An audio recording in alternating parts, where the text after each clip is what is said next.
Calaroga Shark Media.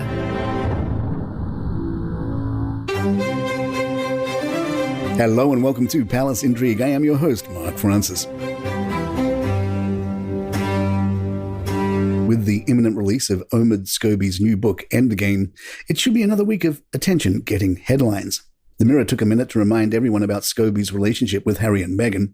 Scobie was one of the authors of the Sussex's biography Finding Freedom. Scobie previously served as Us Weekly's European bureau chief.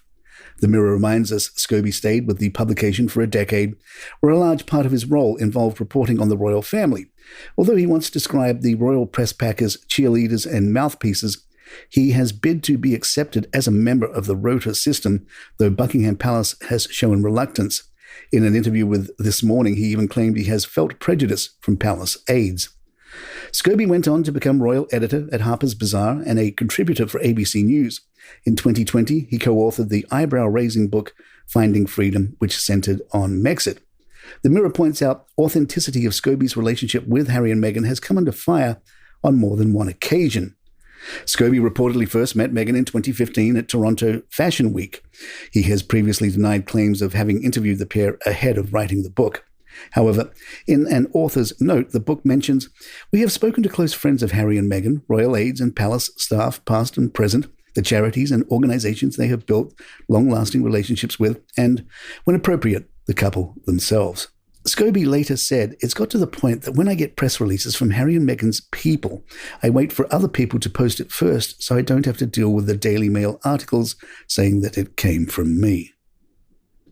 On to the revelations from Endgame, Scobie writes, "The Sussexes had no idea that Buckingham Palace was already planning for the Queen's final hours and the first days of the monarchy's new era until the Duke's phone started ringing. An unknown number, he usually ignored those. We're told Meghan encouraged Harry to answer it." Omid writes, "Harry hasn't spoken to his father much that year, but this was not the time for any father and son tension. Charles told him he and Camilla were about to leave Dumfries House for Balmoral, where Princess Anne was already by the Queen's side. He told Harry to make his way to Scotland immediately. We also learned that Harry's team had to beg Buckingham Palace not to announce the news earlier." The book reads, "His team literally had to beg for them to wait for his plane to land, and they reluctantly agreed to hold the statement back for a little bit," confirmed a close family source. But as stormy weather over Aberdeen International forced Harry's plane to circle the airport numerous times before landing, patience at the Buckingham Palace press office wore thin. They could wait no longer, and the announcement went live at 6:30 p.m. When Harry's plane finally touched tarmac 20 minutes later, he received a text from Meghan urging him to call ASAP, followed by a breaking news alert via the BBC News app with the announcement of the Queen's death. It is claimed Harry was crushed that he didn't learn of the Queen's death until the rest of the world did.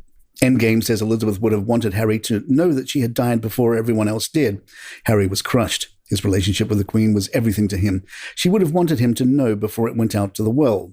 They could have waited just a little longer. It would have been nothing in the grand scheme of things, but no one respected that at all. People writes about Harry's night. When he arrived at Balmoral, Princess Anne warmly greeted him and led him to the Queen's room, where he spent a quiet moment privately paying his respects. He had hoped to see his father, who had made it to Balmoral Castle in time to see his mother alive, to express his sympathies, but he was informed that Charles, William, and Camilla had already left for Birkhall together. Again, no invite was extended to Harry. That night, after eating, he retired to his room, exhausted by the day's emotional roller coaster. He was glad to have had a private moment to say goodbye to his grandmother, but there was no point in sticking around. With no offer to return with William and the others in the morning, all of his texts, including a thoughtful message about the loss of their grandmother, continued to be ignored. Harry booked his own British Airways ticket on the first available departing flight. There was also the pointed language calling Harry a threat to the crown. In context, the passage reads, "These are probably sad realizations that will be had far too late in the journey. In the eyes of some with the institution, Harry is a threat to the crown. His freedom to exert his own thinking outside of the confines of the institution has made him the enemy." Another notable claim is attributed to William's feelings about his brother. William believes Harry and Meghan blindsided by the family, even the Queen, with their public complaints and their oh-so-California self-importance, an opinion he has repeatedly voiced in various ways to friends and aides during the past 2 years, convinced Harry's been brainwashed by an army of therapists. William says he no longer even recognizes his own brother. Palace Intrigue will be right back. A rumour, most likely set by a publicist trying to prop up an event that is reportedly struggling, suggests King Charles will attend the F1 race in Las Vegas. Consider us skeptical. Planet F1 quotes American F1 icon Willie T. Ribbs, claiming and saying he would not be shocked if King Charles III made an appearance at the biggest race in racing history. Ribbs told The Independent, "It is going to be mega. I would not be shocked if King Charles showed up. I would not be shocked because the A-list is going to be insane. You're going to be bumping into more celebrities and sports stars than you will fans. Without any hyperbole, it will be the biggest race in racing history. That encompasses everything. The most talked about and the most glamorous. If you look at Las Vegas, it has a history of putting on the biggest event, whether it's a boxing fight or an NFL game. Prince Harry is known to be an F1 fan, so it's not out of the realm of possibility that we could see Harry at the race. Perhaps father and son could watch the race together. If so, we'll ask if Scobie could delay his book by a week because between Endgame, The Crown, and Harry and Charles out in public together, these episodes might get a bit too long." Speaking of The Crown, The Hollywood Reporter profiled Elizabeth Debicki, who plays Diana. Debicki discussed the paparazzi. "Not for one moment does anyone not understand what they're putting on screen and how important it is to do as best we can. It's pretty horrendous. It's very abusive to hound somebody like that. I think Khalid would say the same, that you only have to experience it for like 10 seconds before you realize it's completely bizarre and a horrendous experience to find yourself in. You're really trapped. And it's also mad because you think, what are they trying to do? What do they want? And they just want a piece. So it's a very strange experience," she continued, while adding the filming those scenes was not unlike a stunt in the sense that your body is actually experiencing the pressure of the physical experience, and so you're acting from a very instinctive place. Khalid Abdallah, who plays Dodi Fayed, echoed the sentiment.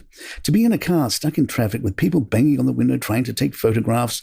The first day after we did that, after we went back to the makeup trailer and were going home in the car, every time a scooter would go past, I'd wince, and you can imagine that you're living this day in and day out. It's quite something." One of the things I'm proudest of is that finally after 26 years, he can be known a bit, hopefully loved, and then when he dies, finally mourned after 26 years. Jonathan Pryce, who plays Philip, described the entire process as emotional. "The cast and crew were watching and there was a lot of tears and a long silence when they stopped screening. In some ways, seeing it, I thought, because of our reaction, that we'd done it right, that there was a great emotional involvement in it for everyone," he said, adding that Diana was such a precious memory for so many people all over the world. "I cried for real when she died and I cried when I saw it on the screen. It's really extraordinary." Creator Peter Morgan gives a lot of credit to Elizabeth Debicki. "To be honest, I was a little nervous because I wanted to be convinced that somebody could play her, and it wasn't until I was absolutely sure that we'd gotten Elizabeth Debicki that I thought if we didn't get her, I'd have to find a way to almost write around it. Diana is almost this celestial event, and so if you don't have the person who is convincingly Diana, you never really quite believe it. So I was holding out, and then when we had her, I started quickly catching up and writing it. But for a long time, I was nervous about trying to find other ways to tell the story because it's such a critical story to be told right.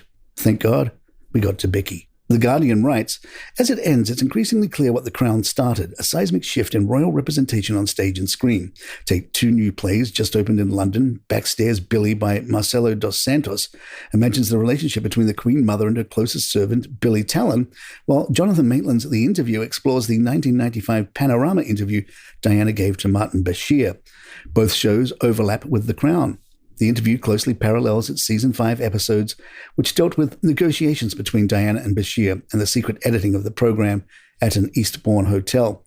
And Penelope Wilton is playing the Queen Mother in Backstairs Billy, a play that is on newer ground. Billy Talon being one of the few royal characters not animated by Morgan, possibly because so little is known about him. It's hard to imagine, though, that either play could exist without the example of The Crown, nor that 2 films about Prince Andrew's disastrous Newsnight interview with Emily Maitlis would currently be in production. Netflix's Scoop and Amazon Prime's A Very Royal Scandal.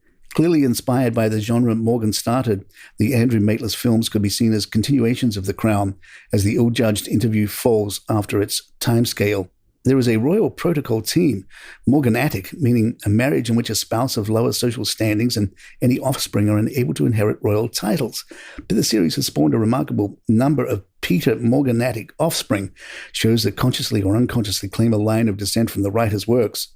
Others include Red, White, and Royal Blue from Amazon Prime, in which the son of America's first female president has an affair with the grandson of the British king, and Young Royals on Netflix, in which a scandalous Scandinavian prince is sent to a boarding school for rehab. This spate is a result of Morgan breaking with the long tradition of cultural reverence toward the royals that started as legal restriction and continued as regal cringe until 1968 or British theatre scripts, a member of the royal household. While generally censorious, the blue blood blue pencilers were especially protective of their employer. And there you have it. If you'd like to email us, our address is thepalaceintrigue@gmail.com. Please follow us on Spotify, iTunes, Google Podcasts, your app of choice. If you're on YouTube, please hit that subscribe button. I'm Mark Francis. My thanks to John McDermott. This is Palace Intrigue. Good times.